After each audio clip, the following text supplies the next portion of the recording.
آپ اپنی لائف کو بہتر بنانے کے لیے کیا کیا چاہتے ہیں؟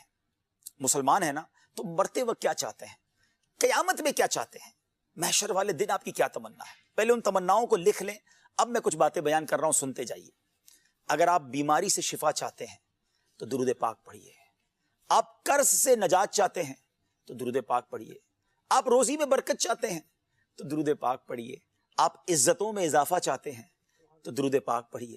آپ ذلت سے بچنا چاہتے ہیں تو درود پاک پڑھیے. آپ پریشانیوں سے، مصیبتوں سے بچنا چاہتے ہیں، درود پاک پڑھیے. بلاؤں وباؤں سے بچنا چاہتے ہیں، درود پاک پڑھیے. مرتے وقت نبی پاک علیہ الصلوۃ والسلام کا دیدار کرنا چاہتے ہیں، اور ایسا دیدار کہ آقا علیہ الصلوۃ والسلام اپنے ہاتھوں سے گویا قبر میں اتار رہے ہیں، تو درود پاک پڑھیے. قبر نور مصطفیٰ صلی اللہ تعالی علیہ وسلم سے جگمگا جائے، یہ چاہتے ہیں تو درود پاک پڑھیے. آپ قیامت کے دن نبی پاک علیہ الصلوۃ والسلام کے ہاتھوں جام کوثر پینا چاہتے ہیں، درود پاک پڑھیے. آقا علیہ الصلوۃ والسلام کے ساتھ پل صراط سے نبی پاک کی کرم سے گزرنا چاہتے ہیں تو درود پاک پڑھیے. اور سنیے، پیارے آقا کے ساتھ جنت میں جانا چاہتے ہیں تو درود پاک پڑھیے. آپ مدینے جانا چاہتے ہیں تو درود پاک پڑھیے. پیارے آقا کی خواب میں زیارت کرنا چاہتے ہیں تو درود پاک پڑھیے. اب میں آپ سے پوچھنا چاہتا ہوں، کچھ بچ گیا ہے؟